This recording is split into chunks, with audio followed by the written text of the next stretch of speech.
So guys, I hit my own car. Yeah, kind of sucks, but not really. My wife hit my car, but we're pretty much the same person, especially in the insurance eyes. So yeah, it wasn't the best day yesterday, but we'll get through it.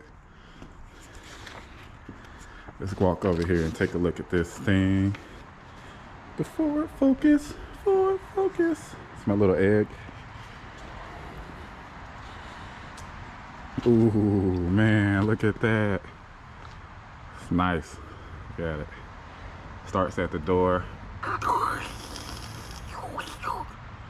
Those are my sound effects. I hope I wasn't covering the microphone, but just imagine being in your house, minding your own business, and boom, someone hits your car.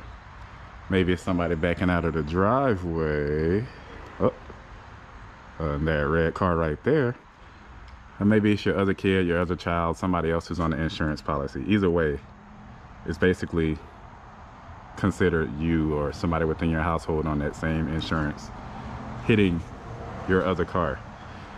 So I know it's not ideal. It's not a good situation, but it happens. It happens to a lot of us, especially if you have more than one car. I mean, if one car is parked and one car is always backing out, then you know that there is always that chance, especially if you don't tell the other person where the car is, which is what I was coming downstairs to tell my wife when I heard the boom.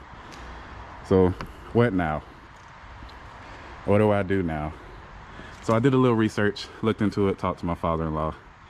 There are a lot of different options. You know, you can file a claim, you can fix it yourself, or you can just leave it be. So what do you do? And it just depends. Depends on the situation, all the information you have. That's what it looked like before. Nice and fresh. Now it looks terrible, as you can see.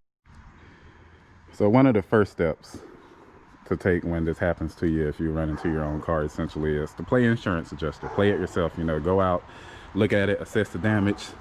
You know, you got to come in here, see how deep it is, how long, what would it take to actually fix it is the real question.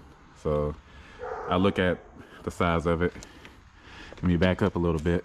We're on two panels. We're on the door and we're on the, not the trunk panel, but that third pillar panel, which means both of these parts would have to be fixed. So one of the first things to do is to just go ahead and look at it and see how bad it is. See if you can live with it. If you can live with it, and you know you have an insurance deductible, and just go ahead and, you know, put some fingernail polish, get it washed, get the other paint from the other vehicle off of your car.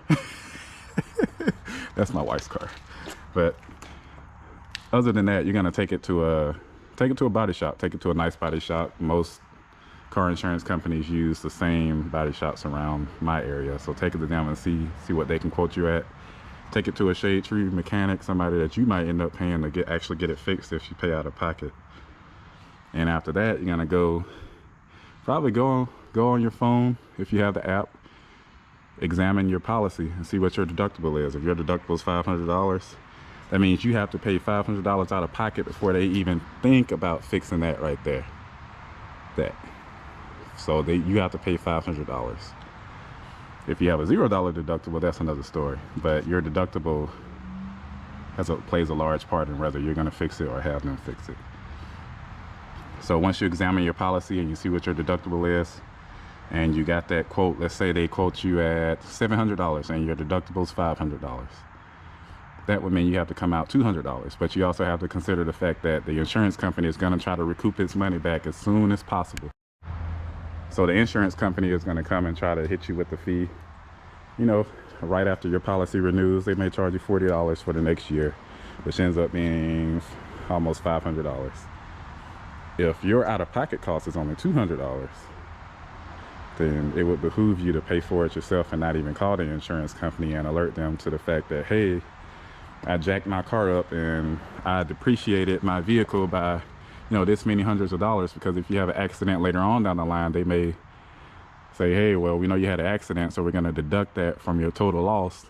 And then you're like, oh, screw this, man.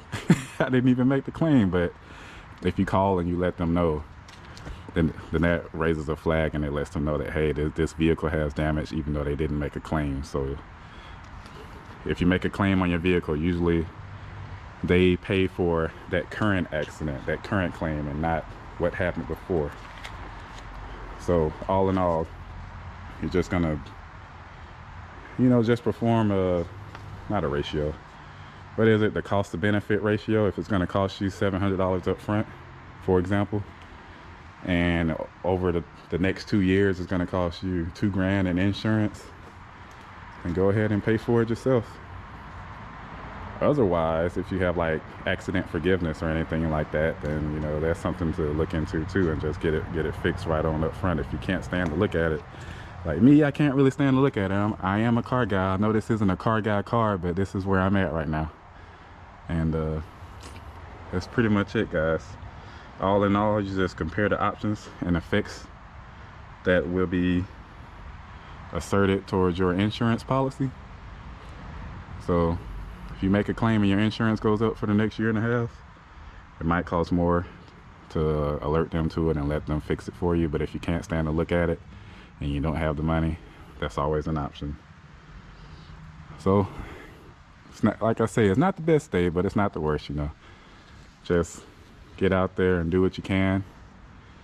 If you can put a little put a little band-aid on it or something like that, then do it. If not, you know, check your options and see what's doable for you. Every situation is going to be different, and I hope you guys are safe. I hope this information helps somebody out. Thank you.